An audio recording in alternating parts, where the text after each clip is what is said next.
Warahmatullahi wabarakatuh. Alhamdulillahilladzi farada siyama Ramadan ala kulli mukallafin min banil insan wa ja'ala Ramadana syahra taubati wal ghufran, syahrur rahmati war ridwan. Wassalatu wassalamu ala sayyidina wa maulana Muhammadin sayyidi waladi adnan wa ala alihi wa ashabihi zawil fadli wal ihsan, amma ba'd. Hadirin dan hadirat as-shaimin wa shaimat jamaah Majlis Ta'lim Masjid Al-Ibadah yang saya muliakan. Semoga kita semua dimuliakan oleh Allah Subhanahu wa taala. Yang terhormat Ketua Masjid Al-Mukarram Bapak Haji Yudi Rahmani dan juga para pengurus yang lain serta para guru-guru, para asatizah, tokoh masyarakat dan ibu-ibu serta remaja sekalian. Syukur alhamdulillah pada subuh menjelang pagi ini kita telah berada di ruangan Masjid Al-Ibadah untuk sama-sama mengikuti pengajian, ya. Sekaligus kita niat i'tikaf di Masjid Al-Ibadah ini. Lebih-lebih sekarang kita berada di penghujung bulan Ramadan. Hari keberapa nih ya? 24. Saya nggak ngitungin soalnya. Jadi saudara-saudara, ini hari katanya hari ke-24 ya. Jadi sudah berada di ujung bulan Ramadan. Ini ujungnya ini yang paling bagus ini ya. Di situ banyak buahnya itu. Perlu dipetik itu ya. Nah, di antaranya saudara-saudara di penghujung bulan Ramadan ini kemungkinan besar terjadinya malam Lailatul Qadar ya. Malam kemuliaan yang Allah sebutkan di dalam Quran itu Lailatul Qadri khairum min alfi syahr. Jadi malam kemuliaan itu ya lebih baik dari 1000 bulan kalau kita isi dengan ibadah. Kalau nggak diisi ya loss saja begitu. Jadi lebih baiknya di mana ketika diisi. Ya, nah, cara yang paling banyak dilakukan untuk mengisi akhir-akhir Ramadan ini agar mendapatkan Lailatul Qadar yang terisi yaitu dengan i'tikaf ya. Apa itu i'tikaf? I'tikaf itu saudara-saudara berada di masjid ya. Entah dia duduk, dia berdiri, dia sholat, dia berzikir, dibaca Quran.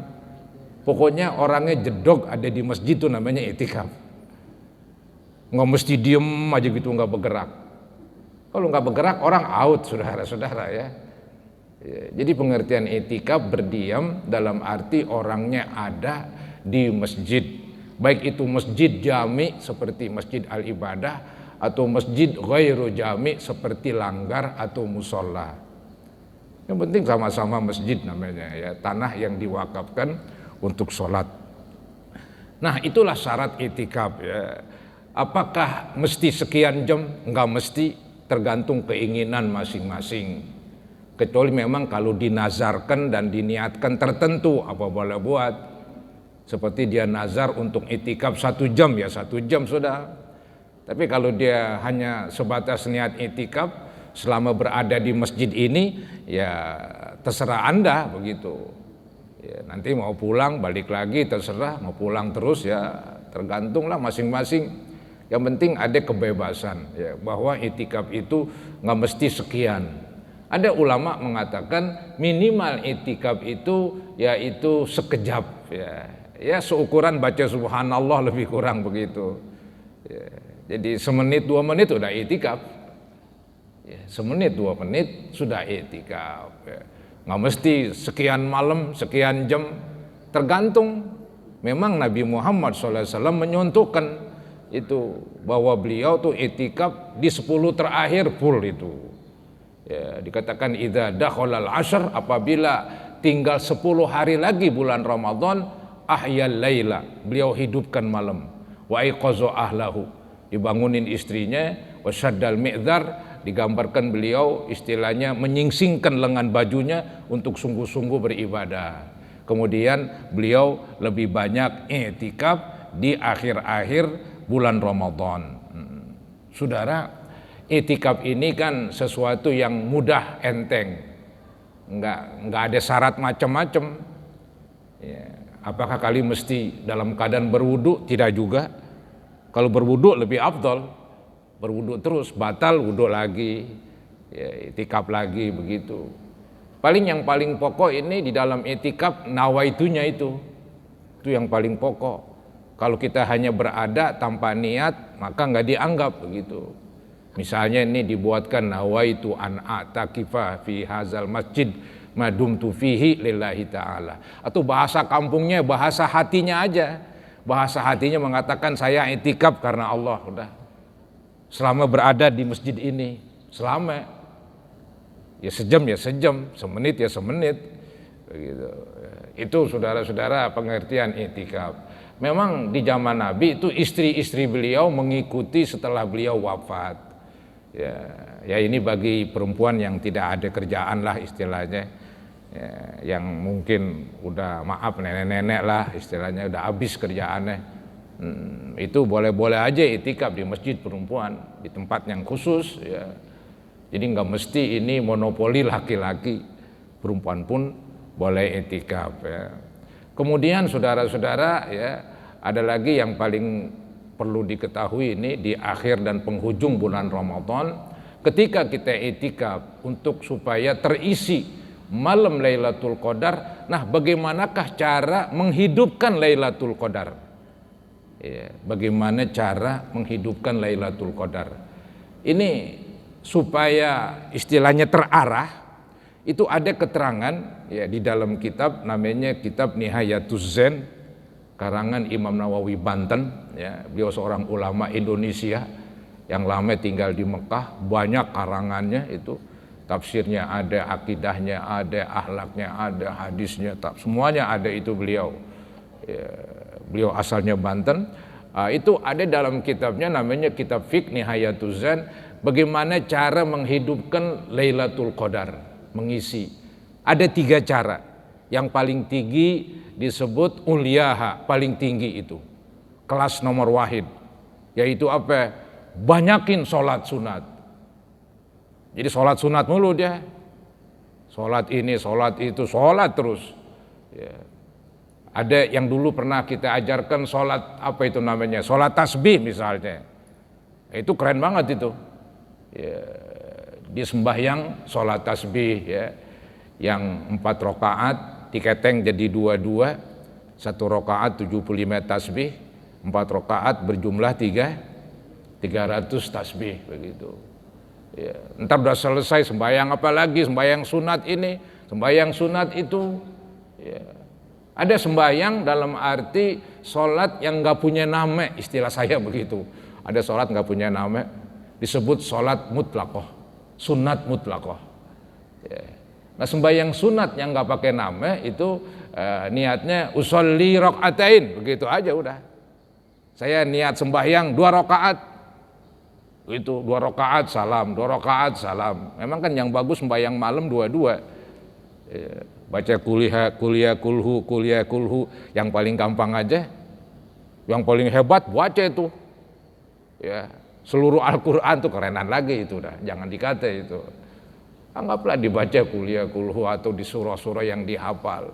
2 rakaat salam, 2 rakaat salam. Itu kelas tinggi itu. Memang Nabi demikian katanya. Ketika mengisi Lailatul Qadar itu diisi dengan sembahyang sunat melulu. Ya. Jadi seberapa rakaat tidak ada batasnya saudara-saudara. Ya. Itu yang disebut dalam kitab Uliyaha, paling tinggi kelas di dalam etikaf supaya mengisi Lailatul Qadar dengan sembahyang sunat. Jadi terarah begitu. Nomor 2, ya, cara nomor 2 yaitu bidzikri, berzikir. Jadi banyakkan zikir lah begitu. Jadi zikir mulu, tasbih berapa rakaat, berapa kali jumlahnya, ya, tahlilnya 1000 apa, subhanallahnya, selawatnya, bahkan baca Al-Quran, zikir kelas tinggi. Nah, kalau gitu baca Quran aja dah. Baca Quran pun berzikir, bahkan dia zikir kelas tinggi. Ya. Nah, itu saudara-saudara cara yang kedua untuk supaya terisi malam Lailatul Qadar itu dengan ibadah, begitu, dengan zikir. Cara yang ketiga ini yang nomor akhir ini. Cara yang ketiga yaitu dikatakan oleh beliau ya, yaitu sembahyang isya berjamaah, subuh berjamaah doang, nggak lagi udah. Waktu isya berjamaah, ntar waktu subuh berjamaah begitu. Ini dinukil hadis yang berbunyi man shallal isya fi jama'atin faka'annama qamal nisbal lail. Barang siapa yang sembahyang isya berjamaah, sepertinya dia menghidupkan setengah malam. Wa man shalla subha fi jama'atin, barang siapa yang sembahyang subuh berjamaah, tadi isya berjamaah, sekarang subuh berjamaah, faka'annama qamal laila kullah, sepertinya dia menghidupkan satu malam. Tapi di kelas-kelas rendah. Kenapa kelas rendah? Kerjaannya gampangan. Bagi yang capek, yang nggak kuat, udah yang penting isya berjamaah, entar subuh datang lagi setiap bulan Ramadan begitu, itu udah terisi Lailatul Qadarnya itu caranya. Ya, ini perlu ada ilmunya ini, biar nggak kebingungan begitu. Ini udah dibuat oleh ulama-ulama setelah mereka melihat beberapa penjelasan di dalam hadis, ya. Sehingga disimpulkan begitu, terarah. Yang mau banyakin sembahyang aja boleh, yang mau banyakin zikir aja boleh, yang mau paling rendah mau sembahyang isya berjamaah, subuh berjamaah pulang udah, ya silakan. Ya, ini kan ibadah sunat ini, nggak pokok begitu ya, supaya akhir-akhir Ramadan terisi dan terarah gitu. Atau mungkin dipadukanlah sedikit-sedikit boleh juga lah. Ya, sembayangnya ada sedikit, ntar zikirnya ada sedikit, ya sudahan isya sama subuh ada sudah, mungkin dia jemu kali, ya, baca Quran aja jemu, ya, sembayang aja jemu, jadi dia putar-putar, yang penting diisi lah begitu. Nah, itu pun juga termasuk yang boleh lah, ya, nanti dilihat itu mana yang paling banyak. Yang paling banyak disitulah, kalau sholat itu yang nomor wahid paling banyak. Kalau zikir paling banyak ya nomor 2 begitu.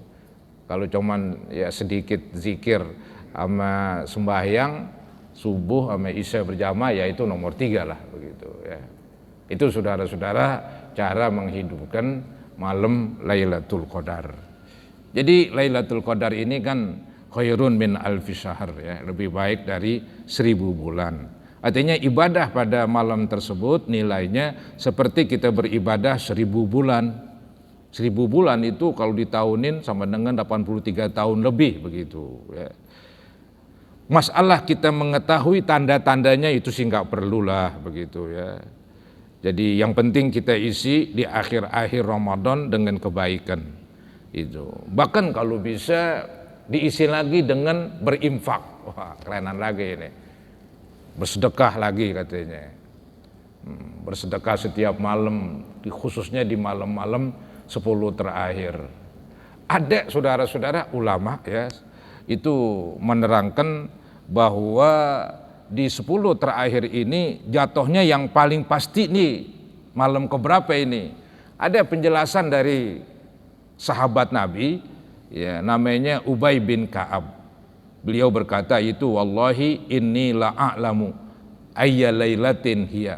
Demi Allah sungguh saya tahu itu malam apa itu malam Lailatul Qadar. Hiya lailatul lati amarona Rasulullah SAW biqiyamiha. Itulah malam yang Nabi perintahkan kami untuk mengisinya, ya, yaitu dengan sembahyang. Wahia lailatu sab'in wa isrin. Itulah malam ke-27. Wah, ini yang keren ini. Dipatok aja udah. Malam 27. Ya. Pada umumnya ya 10 terakhir. Cuman tuh malam 27 tuh dipegang benar-benar itu. Jangan sampai terlepas itu. Jangan kemana-mana dah, jangan keluyuran malam 27. Kalau bisa begitu. Itu di negeri Arab, di Mesir, itu kalau malam 27 di Mekah pada udah. Paling-palingnya saudara-saudara. Paling-palingnya itu. Karena memang ada hadis demikian. Barang siapa yang ingin mencarinya, cobalah cari di malam sab'in wa isrin, ya, malam 27. Ya. Malam 27 tahun ini puasa malam apa? Coba dah. Malam minggu saudara-saudara. Jadi malam minggu itu yang mana-mana dah nongkrong aja di masjid kalau kuat. Sekuatnya lah. Sekuatnya saudara-saudara begitu. Memang kan kadang-kadang zaman sekarang ada diorganisir, terserah lah. Kalau saya sih cenderungnya udah masing-masing karena orang kan masing-masing lagunya. Masing-masing. Tadi kan sudah saya bilangin ilmunya. Mau sembahyang aja, mau zikir aja, strip baca Quran. Ya, mau sholat aja, isya sama subuh. Itu udah ada ilmunya, tinggal ente praktekin. Nggak perlu dituntun lagi, tuntun mulu kan repot. Mandiri saudara-saudara udah, mandiri. Ya. Jadi yang bagus itu. Mungkin diisi dengan ceramah, itu sih tambahan itu. Ya, dalam ulama dulu enggak, emang sekarang waktu ibadah bukan waktu ceramah. Bukan waktu pengajian, emang waktu ibadah tadi. Ya, sholat aja, ya, atau zikir aja, atau tadi isya sama subuh berjamaah gitu. Ya. Tarawihnya itu belum dihitung, kalau dihitung kerenan lagi. Itu belum dihitung. Tapi itu rutin lah katanya kalau tarawih itu. Ya, artinya rutin maksudnya dalam bulan Ramadan ini kan tiap malam tarawih ya. Baik Lailatul Qadar atau tidak, itu rutin itu. Ya, tapi yang ditonjolkan tadi 3 itu. Ya, mudah-mudahan dia termasuk tuh dah tarawih. Dia termasuk sholat itu. Ya, sholatul lail, sembahyang di waktu malam itu. Termasuk menghidupkan malam Lailatul Qadar ya. Jadi ada saya nukil dari Syekh Imam Sawi ya, dalam khasiat tafsir Jalalain dikatakan wa yatasaddaq bima tayassaralah, dianjurkan bersedekah lagi. Bersedekah malam 27. Bagiin duit, gocap misalnya kalau dia orang kaya cepet-cepet ke siapa ya dibagiin duit itu dah ya. Malam 27 sengaja begitu malam 27 karena tadi mengharapkan Lailatul Qadar ini biar pahalanya seharga ibadah 1000 bulan. Kalau sedekahnya cepet itu cepet kali 1000 bulan itu ya. Begitu saudara-saudara, ini kita istilahnya harus cerdik. Ada bahasa kampungnya cerdik begitu. Cerdiknya bagaimana? Mengisi malam-malam yang tertentu itu di dalam Islam dengan sebaik-baiknya. Ya, mengisi malam-malam yang istimewa di dalam Islam itu semaksimal mungkin. Itu namanya cerdik itu. Ya, bukan pinter doang, cerdik lagi. Ya. Harus cerdik saudara-saudara. Ya. Begitu. Banyak lagi lah katanya, kata Syekh Sawi itu hampir sama dengan tadi keterangannya itu. Ya, disuruh perbanyak istighfar, bertasbih, bertahmid, bertahlil. Itu yang kelas 2 itu zikir itu. Zikir ya, baca Quran begitu. Ya. Berdoanya itu pernah Aisyah bertanya, wahai Nabi, doa apa ini yang saya ucapkan? Nabi mengatakan apa? Ucapkanlah Allahumma innaka afuwun tuhibbul afwa fa'fu anni atau fa'fu anna ya. Itu doa yang paling bagus. Doa malam Lailatul Qadar. Minta maaf. Gimana lagi emang kita banyak dosa. Ya. Begitu Nabi ajarkan kepada istrinya ya. Kemudian saudara-saudara, selanjutnya ini setelah cerita malam Lailatul Qadar, ini bahasan zakat fitrah. Ya, ini pun zakat fitrah jangan disepelekan. Dia pokok dan wajib. Lebih-lebih zakat fitrah ini beda banget dengan zakat al-mal, zakat harta. Kalau zakat harta itu kan ada namanya nisab. Ya, kadar mulain wajib zakat bila mana punya uang seharga sekian. Anggaplah seperti 85 gram emas.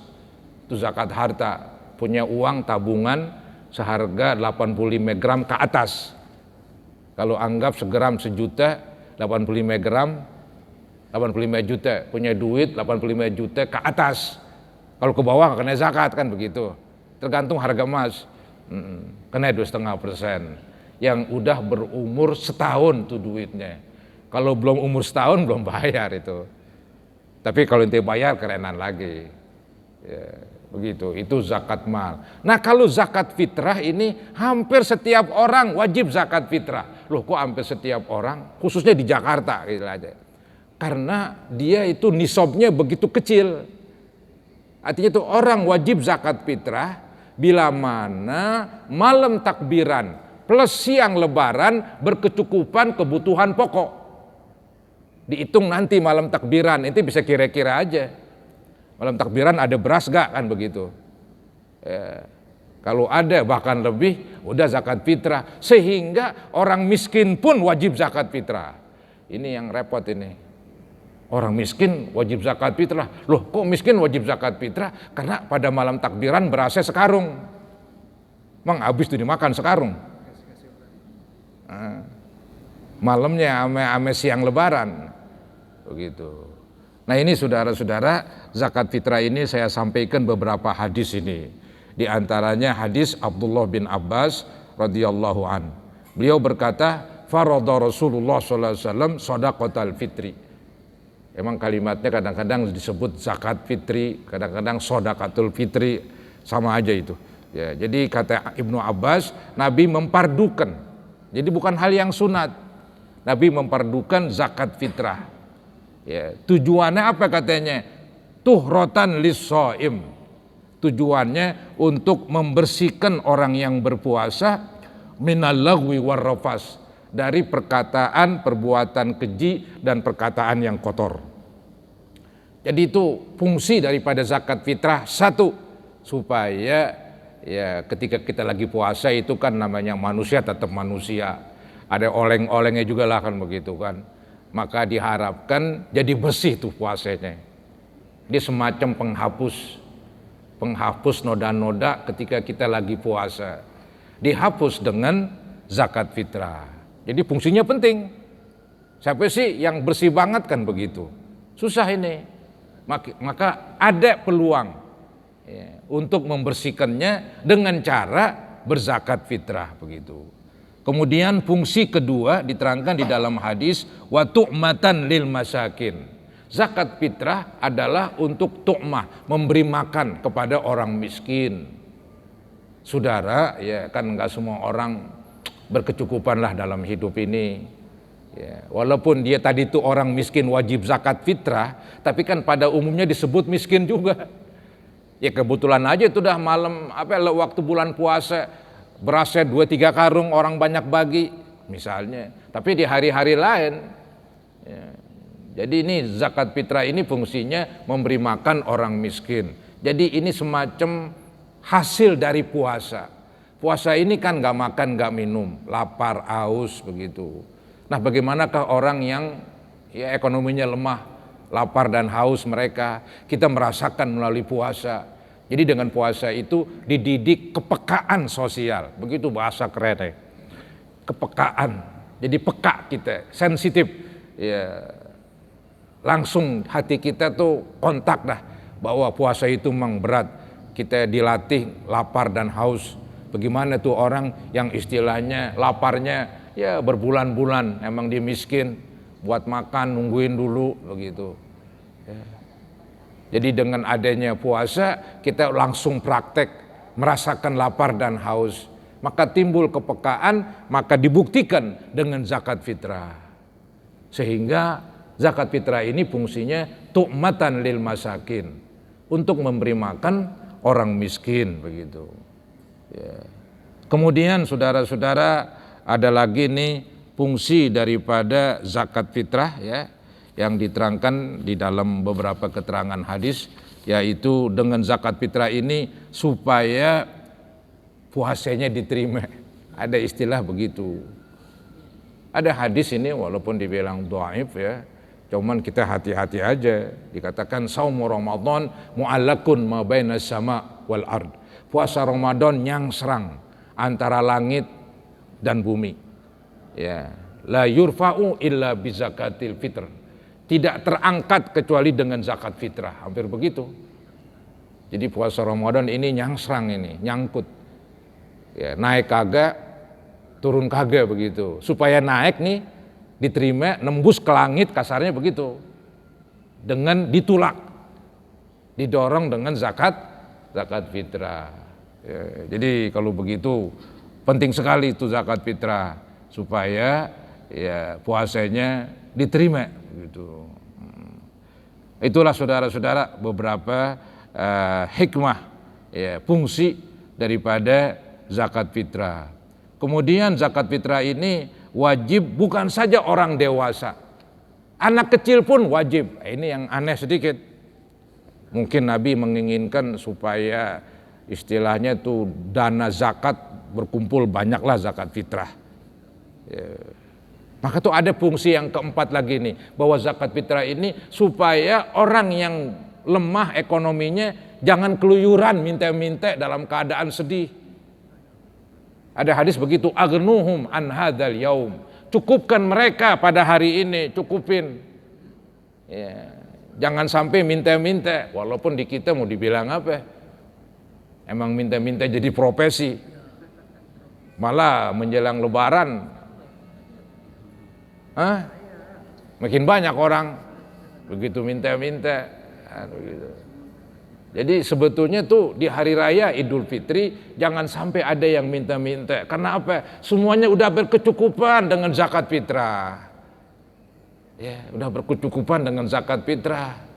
Ya, jadi begitulah agama, saudara-saudara. Jadi ini hari raya Idul Fitri, hari raya kemenangan, bukan monopoli orang kaya doang. Juga orang miskin ikut girang. Kan hebat kalau begitu. Biar semuanya senyum lebar, maka disebut lebaran. Ya, disebut lebaran biar pada mukanya senyumnya lebar. Jangan merengut aja, buat makan nggak ada nih. Ya. Begitu saudara-saudara. Itu orang kita hebat juga ngomong namain sesuatu lebaran biar pada lebar semuanya. Keren juga tuh orang Indonesia tuh namain hari raya Idul Fitri lebaran. Oh, siapa yang mulai namain tuh udah lebaran. Ya. Jadi saudara-saudara itu menunjukkan supaya yang miskin semuanya girang, bukan yang kaya doang. Maka saya bilang bahwa lebaran bukan monopoli orang kaya, tapi monopoli orang Islam. Setelah puasa sebulan penuh, dia diuji dengan gak makan gak minum. Maka di hari raya ini meledak kegembiraannya. Maka disuruh pakai baju yang baru, pakai minyak wangi yang paling wangi begitu. Semuanya girang. Bukan main tuh, baju yang baru sunat itu. Sunat, bukan boleh-boleh aja, bukan mubah pakai baju baru. Itu. Maka kalau ada nyanyian tuh istilahnya lebaran beli baju baru, emang begitu. Itu memang ada hadisnya itu.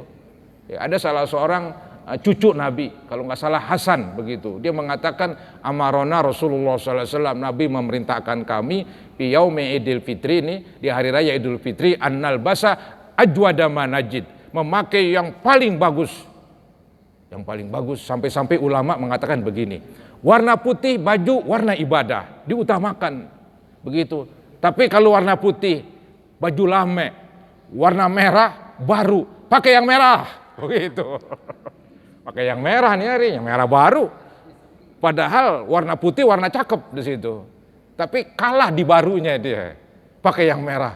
Biar udah mau menyala ke. Begitu saudara-saudara, itu agama. Suruh senang, bergembira di hari raya Idul Fitri. Maka jangan buatlah orang-orang miskin berkeliling minta-minta. Tapi apa mau dikata? Kesalahan orang itu ya. Kesalahan orang Islam yang gak ngerti agamanya. Jadi saudara-saudara, zakat fitrah ini wajib mengeluarkan baik yang laki, yang perempuan, yang gede, yang kecil. Ini hadisnya riwayat Bukhari Muslim.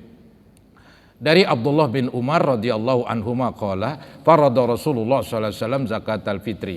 Nabi memperdukan zakat fitrah so'an min tamrin, satu sok dari korma.